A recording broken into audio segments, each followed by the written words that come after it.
masyarakat kita, iaitu dalam kelompok kita lah, dalam orang-orang yang faham ni, anti adalah orang yang ikut tarbiyah. Orang tarbiyah ni kita ni telah dia ubah mindset sikit kan.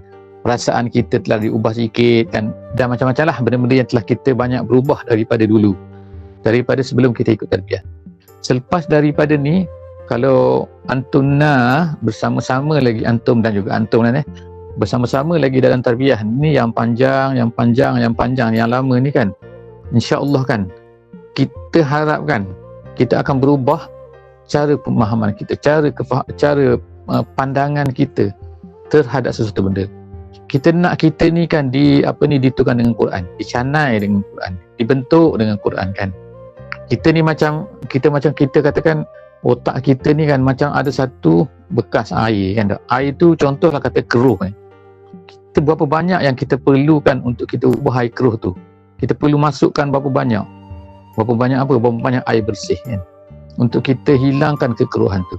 Dia tak akan hilang secara automatik kan. Makna masuk satu benda dia akan adalah chemical kan. Tapi Islam dalam tarbiyah bukan begitu mudah lah kan kita ni kan. Jadi kalau awak rasa macam awak rasa macam ragu-ragu lagi, awak rasa macam ni, itu normal. Sebab apa kan, perubahan akan makan masa. Jadi insya-Allah bersabar dalam tarbiyah ni, insya-Allah akan membantu kita, insya-Allah. Untuk apa? Untuk kita faham lebih lagi kan. Dulu saya tak faham, sekarang saya faham. Contohlah katakan masyarakat pandang apa kan? Pandang kemas ni apa bagi? Kemas contohnya kan, proper, bagus kan tak? Apa definisi dia? Benda ni dia berubah kadang-kadang. Berubah kan. Jadi kita sekarang ni macam mana sebenarnya kan? Di antara nilai Islam dengan nilai barat. Dan kemudian di antara perasaan Islam dengan perasaan barat. Di antara prinsip yang Islam nak bawa dengan prinsip yang barat ataupun yang kafir kan. Kita sebut kafir lah ni supaya kita faham bahawa sebenarnya adalah bukan datang daripada Allah kan. Nilai-nilai bukan datang daripada Allah. Jadi bila inilah masalah dia. Kita kata kemas, kemas ni, dia ni selalu benda yang terlalu aktif. Masya-Allah, terima kasih. Betul, subjektif benar. Orang ni kata kemas, orang ni kata tak kemas. Tapi dia adalah satu standard yang tak kemas kan. Tapi kalau standard itu kita nak pakai, dia ada standard kemas kan. Dia ada standard. Tapi kita ada satu standard lain yang lebih tinggi lagi daripada kemas tu, iaitu aurat. Contohnya lah, ini ketat, ini tak ketat, ini terima, ini tak terima. Itu standard kita kan. Tapi ada standard lagi tu. Boleh tak kita mengcombine-kan di antara memenuhi syariat dan juga kemas? Boleh. Tapi kalau kita masukkan sikit, dia ada batas dia. Batasnya di sini saja. Kalau pergi beyond, maka kenapa? Untuk kita nak itulah kan, masyarakat dan sebagainya. So kita akan start mula, sebenarnya kita dah akan mula rosak kat situ kan. Maknanya tetabi khutuwat syaitan lah kan. Kita mengikut langkah syaitan. Jadi ini masalah kan. Jadi sebab itulah dalam Islam ni kan kita ada yang kita sebut tadi sebagai iaitu syubhat. Perempuan tu suara dia kan. Jadi jawapan dia secara umumnya kalau ikut yang masyhurnya ialah suara perempuan bukan aurat. Suara perempuan bukan aurat artinya ialah kalau suara itu didengari oleh lelaki lain bukan menjadi masalah. Tetapi dia kena jaga beberapa adab-adab lah kan, iaitu kan tidak boleh melunakkan, tak boleh bergelak ke, tak boleh membuat lawak ke, kalau biasa. Tapi maknanya gaya dia tu kan, gaya dan juga penyampaian dia tu ialah benda-benda yang betul-betul lah informatif kan. Maknanya dia bukan untuk menjadi pelawak lah kat depan tu kan.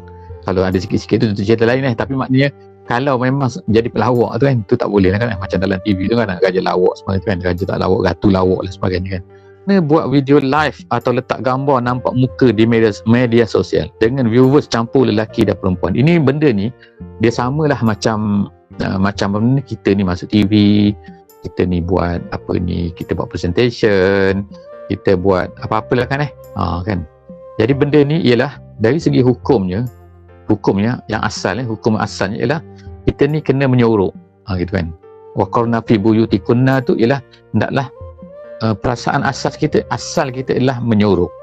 Dan suara kita kalau boleh tak perlu bercakap, jangan bercakap.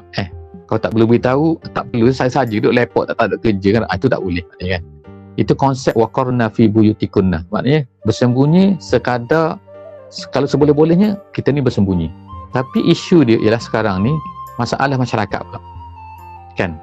Masyarakat ni dia lari daripada Islam, jauh daripada Islam masyarakat ni. InsyaAllah kan, orang mungkin tak ada masalah kan, tapi masyarakat umum tak gitu. Macam mana kita nak tangkap dia balik? Macam mana kita nak ajak balik pada Islam? Macam mana kita nak sampaikan mesej kita tu kan kepada mereka? Jadi nampaknya ialah tidak ada cara lain, kita kena turun.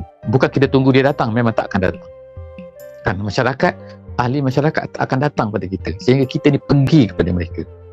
Jadi macam mana nak pergi pada mereka? Kita nak pergi jumpa seorang-seorang susah. Masuk TV barulah sampai, masuk media sosial barulah sampai. Tapi bila masuk media sosial ni, kita tak boleh nak had masuk TV, kita tak nak had siapa boleh tengok. Sebab itulah di sinilah ulama bolehkan kita ni, tapi dengan syarat-syarat yang ketat. Syarat ketat tu apa? Iaitu kita pergi tu, kita tonjolkan muka kita ke, kita buat apa pun kan. Janganlah yang tadi tu. Yang tadi tu apa? Tabarruj tak boleh.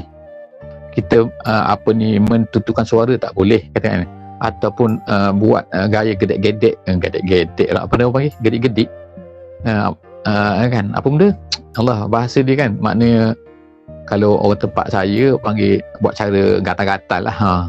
Apa benda dia panggil? Apa lah, tolong tulis kat situ kan. Saya pun tak tahu perkataan kan.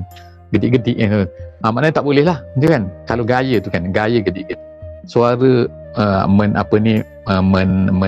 suara apa nak panggil, ataupun lepas tu pula tu kan, muka pula dengan bergaya-gaya dengan tabarrujnya kan.